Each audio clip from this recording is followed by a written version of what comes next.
एमकाय brokerage house बोलत आहे की लेन्सकार्टचा रेव्हेन्यू पुढील 10 वर्षामध्ये 6 पट वाढू शकतो. आणि तीच ब्रोकरेज कंपनी दुसऱ्या बाजूला हे देखील बोलत आहे की शेअर खूप महाग आहे. त्याच्यामुळे आपण इन डिटेलमध्ये माहिती घेणार आहोत की आज आपल्या या स्टॉकमध्ये एंटर करायचं असेल तर आपली एंट्री योग्य राहणार आहे का. तर जय हिंद जय महाराष्ट्र मित्रांनो, द स्टॉक सिलेक्शन आपल्या यूट्यूब चॅनलमध्ये मी तुम्हा सगळ्यांचे स्वागत करतो. तर भारतामध्ये आयव्हीआरचं मार्केट खूप मोठं आहे आणि आता लोक जे आहे ते ब्रँडेड ग्लासेस आपल्याला वापरताना पाहायला मिळतात आणि घर बसल्या आपण सध्या डोळे देखील ऑनलाईन फ्रीमध्ये चेक करू शकतो. त्याच्यामुळे लेन्सकार्ट सारखी एक मोठी कंपनी मित्रांनो त्यांचा बिझनेस अजून खूप मोठ्या प्रमाणात एक्सपांड करण्याच्या त्या मूडमध्ये आपल्याला पाहायला मिळते. तर आपण आजच्या व्हिडिओमध्ये प्रॉपर याचं ॲनालिसिस करणार आहोत, ज्याच्यामध्ये सगळ्यात पहिले आपण त्याचे फंडामेंटल चेक करणार. फंडामेंटल्समध्ये आपल्याला समजतं की कंपनी फंडामेंटली स्ट्रॉंग आहे की वीक आहे. त्यानंतर पुढे आपण पाहतो त्याचे व्हॅल्युएशन, ज्याच्यात आपल्याला समजतं की आजच्या डेटला ज्या प्राईसला स्टॉक ट्रेड करतोय तो स्वस्त आहे की महाग आहे. त्यानंतर पुढे आपण पाहणार त्याचे फायनान्शियल, ज्याच्यामध्ये आपण त्याची प्रॉफिट अँड लॉस शीट पाहतो, ज्याच्यामध्ये कंपनी रेव्हेन्यू कशा प्रकारे ग्रोथ होतोय, त्यानंतर नेट प्रॉफिट कशा प्रकारे ग्रोथ होईल ही सगळी माहिती आपल्याला त्यातनं मिळते. आणि सगळ्यात शेवटी आपण पाहणार त्याचा चार्ट कशा प्रकारचा तयार झाला आहे, पुढे मोमेंटम कशा प्रकारचा येऊ शकतो, सपोर्ट्स कुठे आहेत, रेसिस्टन्स कुठे आहेत, ही सगळी माहिती मित्रांनो आपण या व्हिडिओमध्ये डीपमध्ये घेणार आहोत. त्यामुळे व्हिडिओ आपले खूप इंटरेस्टिंग होणार आहे, तुम्ही शेवटपर्यंत नक्की बघा. आणि तुमच्या मित्रपरिवारामध्ये तुमच्या फॅमिलीमध्ये समजा कोणाला प्रॉपर ॲनालिसिस करता येत नसेल त्यांना देखील आपली व्हिडिओ शेअर करा मित्रांनो. आणि कमेंट बॉक्समध्ये त्यांना शेअरचं नाव सांगा, आम्ही त्याची देखील नोंद घेऊ आणि त्या संदर्भात देखील व्हिडिओ बनवण्याचा प्रयत्न करू. तर चला मित्रांनो आपल्या मेन टॉपिकला आपण सुरुवात करूयात. फंडामेंटलमध्ये आपले टोटल 10 मेट्रिक्स असतात, स्क्रीनवर तुम्हाला दिसलेच असतील आणि सेक्टर वाईज थोडेसे चेंजेस तुम्हाला याच्यामध्ये पाहायला मिळतील. तर याच्यामध्ये आपण 1 ते 10ची रेटिंग देतो. तर रेटिंग कशा प्रकारे असेल मी तुम्हाला शॉर्टमध्ये सांगतो. तर 8 ते 10 रेटिंगवाले स्टॉक जे आहेत ते ग्रीन झोनमध्ये असतात, म्हणजे यांचे फंडामेंटल स्ट्रॉंग असतात. 6 ते 7 रेटिंगवाले स्टॉक जे आहेत ते ऑरेंज झोनमध्ये असतात, म्हणजे यांच्या येणाऱ्या क्वार्टरली परफॉर्मन्स आपल्याला लक्ष ठेवायचं असतं.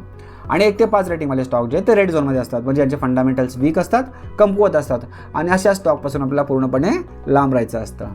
तर फंडामेंटलमध्ये सगळ्यात पहिले आपण पाहतो ते म्हणजे ROC, ज्याला आपण रिटर्न ऑन कॅपिटल एम्प्लॉयड असं म्हणतो. तर याच्यामध्ये आपल्याला कंपनी टोटल कॅपिटल वापरून किती प्रमाणात प्रॉफिट जनरेट करते ते आपल्याला समजते. तो रेशो 14 किंवा त्यापेक्षा जास्त लागतो आणि ते आपल्याला 5.57 पाहायला मिळतो, त्यामुळे हा पॉईंट निगेटिव्ह ठरतोय. त्यानंतर ROE, रिटर्न ऑन इक्विटी, म्हणजे कंपनीने शेअर होल्डर्सकडून घेतलेल्या पैशावर कंपनी किती प्रमाणात प्रॉफिट कमवते ते आपल्याला समजते. तो रेशो 15 किंवा त्यापेक्षा जास्त लागतो आणि ते आपल्याला 4.32 पाहायला मिळतो, त्यामुळे देखील पॉईंट निगेटिव्हमध्ये जातोय. त्यानंतर डेट टू इक्विटी, म्हणजे कर्जाचे प्रमाण, कंपनीवरती कर्ज किती आहे ते आपल्या याच्यातून समजते. तो रेशो 1 किंवा त्यापेक्षा कमी लागतो आणि ते आपला 0.45 पाहायला मिळतो, त्यामुळे हा पॉईंट पॉझिटिव्ह होतोय. त्यानंतर इंटरेस्ट कव्हरेज, म्हणजे कंपनीची इंटरेस्ट भरायची कॅपॅसिटी किती आहे ते आपल्या याच्यातून समजते. तो रेशो 4 किंवा त्यापेक्षा जास्त लागतो आणि ते आपला 3.17 पाहायला मिळतो, त्यामुळे हा पॉईंट मित्रांनो निगेटिव्हमध्ये जातोय. त्यानंतर ऑपरेटिंग प्रॉफिट मार्जिन, म्हणजेच कंपनीच्या टोटल रेव्हेन्यूमधून ऑपरेटिंग एक्सपेन्सेस वजा करता कंपनीच्या हातात किती प्रॉफिट शिल्लक राहतो ते आपल्याला समजतं. आता ऑपरेटिंग एक्सपेन्सेस कोणते कोणते आहेत, जसं की रॉ मटेरियल आहे, त्यानंतर रेंट आहे, त्यानंतर इलेक्ट्रिसिटी बिल आहे, त्यानंतर आपण पाहिलं तर एम्प्लॉईचं पेमेंट असेल किंवा इतर ॲडमिनिस्ट्रेटिव्ह एक्सपेन्सेस असतील, हे सगळे वजा करता कंपनीच्या हातात किती प्रॉफिट शिल्लक राहतो ते आपल्या याच्या माध्यमातून समजते. तो रेशो 10 किंवा त्यापेक्षा जास्त लागतो, इथे आपला 9.63 पाहायला मिळतो, त्यामुळे हा देखील पॉईंट निगेटिव्हमध्ये जातोय. पुढे कॅश फ्लो क्वालिटी, म्हणजे कंपनीचा जो कॅश फ्लो आहे, प्रॉफिट आहे मेन, तो खऱ्या कॅश इनफ्लो आणि आउटफ्लोशी मिळता जुळता आहे कारण ते आपल्याला समजते. तो रेशो 3 किंवा त्यापेक्षा जास्त लागतो आणि ते आपला 3च पाहायला मिळतोय, त्यामुळे हा पॉईंट पॉझिटिव्ह होतोय. त्यानंतर फ्री कॅश फ्लो कन्सिस्टन्सी, म्हणजेच कंपनी लास्ट 5 वर्षामध्ये consistently free cash flow generate करते का, कंपनीच्या हातात काय शिल्लक राहते का ते आपल्या याच्यातून समजते. तो रेशो 2 किंवा त्यापेक्षा जास्त लागतो आणि ते आपला 2च पाहायला मिळतोय, त्यामुळे हा देखील पॉईंट पॉझिटिव्हमध्ये जातोय. त्यानंतर अल्टिमेट झेड स्कोर, याच्यामध्ये कंपनी फायनान्शियली स्टेबल आहे की बँकरप्सी आहे समजते. आता फायनान्शियल स्टेबल म्हणजे काय, तर कंपनीचे फायनान्शियल्स मोजण्यासाठी काही असा ॲव्हरेज काढला जातो, पॅरामीटर्स असतो त्यांचा ॲव्हरेज काढला जातो, ज्याला झेड स्कोर असं नाव दिलं आहे. ज्याच्यातनं आपल्याला पहिलेच समजतं की कंपनी फायनान्शियली चांगली आहे, म्हणजे ओके आहे की दिवाळखोरीच्या मार्गावर चालली आहे.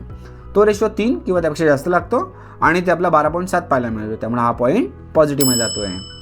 त्यानंतर प्रमोटर प्लेज, आता प्रमोटर म्हणजे कोण, तर कंपनीचे मूळ मालक असतात, ज्यांनी कंपनीची स्थापना केलेली असते आणि त्यांनी त्यांच्या शेअरवरती कोणत्याही प्रकारे कर्ज घेतलेलं नसावं, म्हणजे 0 असायला पाहिजे आणि ते आपण पाहिलं तर 0च आहे, त्यामुळे हा देखील पॉईंट पॉझिटिव्हमध्ये जातोय. पुढे रेव्हेन्यू CAGR लास्ट 3 वर्षाचा, CAGR म्हणजे कंपाऊंड ॲन्युअल ग्रोथ रेट, याच्यामध्ये आपला 12 किंवा त्यापेक्षा जास्त पाहिजे रेशो आणि तेच आपण पाहिलं तर 15 आहे, त्यामुळे हा पॉईंट पॉझिटिव्हमध्ये जातोय. आता ओव्हरऑल त्याची रेटिंग बघितली आपण, 6ची रेटिंग आले, म्हणजे स्टॉक ऑरेंज झोनमध्ये गेला आहे, म्हणजेच आपल्याला अजून त्यांच्या येणाऱ्या क्वार्टरली परफॉर्मन्स आपल्याला लक्ष ठेवायचं आहे. ठीक आहे, आता आपण याचं व्हॅल्युएशन बघूया. त्यामध्ये आपण सगळ्यात पहिले पाहतो ते म्हणजे प्राइस टू अर्निंग रेशो, जो आपला इंडस्ट्री पीच्या आसपास लागतो. इंडस्ट्रीचा PE आहे 55.4 आणि स्टॉकचा PE पाहायला मिळतो 301, त्यामुळे PE खूप जास्त पाहायला मिळतो इथे आपल्याला. पुढे आहे इबिटा 35 किंवा त्यापेक्षा कमी पाहिजे आणि ते आपला 64.1 पाहायला मिळतो. इबिटा देखील खूप जास्त पाहायला मिळतो इथे. पुढे पेग रेशो 2च्या आतमध्ये पाहिजे आणि पेग रेशो आहे 4.70. पेग रेशो देखील जास्त आहे. पीबी रेशो 8 किंवा त्यापेक्षा कमी पाहिजे आणि पीबी रेशो इथे 11 पाहायला मिळतो. पीबी रेशो देखील जास्त आहे. आता व्हॅल्युएशन जर बघितले मित्रांनो, तो खूप हाय व्हॅल्युएशनला स्टॉक ट्रेड करतो आहे. स्टॉक खूप आजच्या घडीला महाग आहे. आता जे आपण फायनान्शियल चेक करूया. आता इथे आपण याची profit and loss sheet open केले, ज्याच्यामध्ये आपण 2021 पासून त्यांचा बिझनेस बघितला तर इयर ऑन इयर आपल्याला वाढतानाच पाहायला मिळतोय. आणि खाली जर नेट प्रॉफिट बघितला तर 2021 मध्ये त्यांना 29 करोडचा नेट प्रॉफिट झाला होता आणि 2022 मध्ये कंपनी मायनसमध्ये गेली होती. बघा, निगेटिव्हमध्ये रिटर्न्स पाहायला मिळतात -102 करोड. त्यानंतर 2023 मध्ये देखील निगेटिव्हमध्ये रिटर्न पाहायला मिळतात -64 करोड आणि 2024 मध्ये जर बघितलं तेव्हा देखील मायनसमध्येच रिटर्न पाहायला मिळतात -10 करोड. फक्त याच्यामध्ये थोडासा एक चेंजेस झाला मित्रांनो की 22 पासून कंपनी निगेटिव्हमध्ये रिटर्न देत होती, परंतु त्यामध्ये त्यांनी थोडे रिकव्हरी पाहायला मिळते. आणि रिसेंटली 2025 मध्ये जर आपण बघितलं तर खाली कंपनी प्रॉफिटमध्ये आली आहे. 297 करोडचा कंपनीने प्रॉफिट जनरेट केलेला आहे आणि सेल झाला होता कंपनीचा 6,753 करोड. तर एंट्री करण्यासाठी फक्त एवढं इनफ आहे का मित्रांनो? तर नाही. आपल्याला अजून येणाऱ्या क्वार्टरली परफॉर्मन्स लक्ष ठेवायचं, कारण आपण फंडामेंटल चेक केले, कंपनी फंडामेंटली एवढी पण चांगली दिसत नाही आणि खराब देखील दिसत नाही आहे. त्यामुळे आपल्याला अजून वॉचलिस्टमध्ये स्टॉक ठेवायचा आहे. व्हॅल्युएशन तर आपला हाय व्हॅल्युएशनला स्टॉक दिसतोय, म्हणजे स्टॉक खूप महाग आहे आणि फायनान्शियली कंपनी हळूहळू रिकवर होत आहे. ठीक आहे, आपण वेट करूया मित्रांनो. मार्केटमध्ये 2 ते 2.5 हजार जवळजवळ स्टॉक आहेत, त्यामुळे अशा स्टॉकमध्ये आपल्याला रिस्क घेणं किंवा एक धोकादायक आपलं पाऊल ठरू शकतं. आता आपण याचा चार्ट बघूया, चार्ट कशा प्रकारचा तयार झाला आहे. तर आता इथे आपण लेन्सकार्टचा डेली चार्ट ओपन केला आहे, ज्याच्यामध्ये आपल्याला समजतं की रिसेंटलीच कंपनी आता लिस्ट झाली मित्रांनो 10 नोव्हेंबर 2025 रोजी. लिस्ट झाल्यानंतर कंपनीने वरती 20 ते 25% आसपास रॅली केली होती. ते बघा, आपण चेक करून घेऊया. हे बघा, 25% आसपास रॅली केली होती. म्हणजे या पिरियडमध्ये त्या कंपनीने त्यांच्या इन्व्हेस्टर्सला 25% रिटर्न मिळवून दिलेले आहेत. त्यानंतर स्टॉक आता थोडासा इथे कन्सोलिडेट होतोय आणि पुन्हा बाउन्स करून वरच्या साईडला जाण्याच्या प्रयत्नामध्ये दिसतोय. आता इथे आपल्याला सपोर्ट जर पाहायचं झालं मित्रांनो, हा जो प्रिव्हियस लो केला होता तो आपला पहिला सपोर्ट इथे आपल्याला पाहायला मिळणार आहे एक 443च्या आसपास. त्यानंतर सेकंड एक स्ट्रॉंग सपोर्ट आहे इथे 400च्या आसपास आणि थर्ड सपोर्ट जो आहे तो जो लो केला होता, ऑल टाईम लो आहे त्याचा लिस्टिंग नंतरचा 356चा, तो आपला थर्ड सपोर्ट आहे. आणि असाच वरती जर मोमेंटम कंटिन्यू राहिला तर पहिला टार्गेट आपला ऑलरेडी अचीव झालेलाच आहे 492च्या आसपास. सेकंड टार्गेट आहे 517च्या आसपास आणि थर्ड टार्गेट जो आहे तो 550च्या आसपास आपल्याला पाहायला मिळू शकतो. आता हे डिपेंड करतं मित्रांनो तुम्ही कोणत्या टाईपचे ट्रेडर आहात, तुम्ही ॲग्रेसिव्ह आहात की कन्झर्वेटिव्ह आहात. कारण की आपण हे प्रिव्हियस 3 फॅक्टर बघितले, एक फंडामेंटल जे आपल्याला एवढं काही खास पाहायला मिळालं नाही आहे, त्यामुळे आपल्याला अजून ऑब्झर्वेशनमध्ये ठेवायचा तो स्टॉक.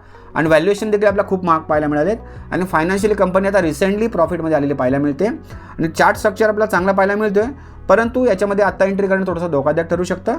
मी तुम्हाला सांगितलं की तुम्ही कोणत्या टाईपचे ट्रेडर आहात त्याच्या अकॉर्डिंग तुम्हाला तुमचा डिसिजन घ्यायचा असतो. आणि फक्त आपल्याला काय करायचं असतं, हा जो चार्ट स्ट्रक्चर तयार होत असतो त्याच्या अकॉर्डिंग आपल्याला ठरवायचं असतं की आता मोमेंटम जो आहे तो कोणत्या दिशेला जाऊ शकतो.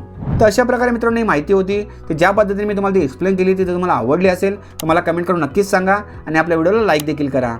आणि तुमच्या मित्रपरिवारामध्ये तुमच्या फॅमिलीमध्ये समजा कोणाला प्रॉपर ॲनालिसिस करता येत नसेल त्यांना आपला व्हिडिओ शेअर करा आणि कमेंट बॉक्समध्ये स्टॉकचं नाव सांगा मित्रांनो. आम्ही त्याची नोंद घेऊ आणि त्या संदर्भात देखील व्हिडिओ बनवण्याचा नक्कीच प्रयत्न करू. आणि असेच नवीन व्हिडिओ पाहण्यासाठी आमच्या चॅनलला सबस्क्राईब करा आणि साईडला जो बेल बटन आहे तो देखील प्रेस करा, कारण की जेव्हा पण अशी इन्फॉर्मेटिव्ह व्हिडिओ आम्ही तुमच्यासाठी आणू त्याची अपडेट तुम्हाला वेळोवेळी मिळत राहतील आणि कोणते व्हिडिओ तुमच्याकडनं मिस होणार नाही. धन्यवाद.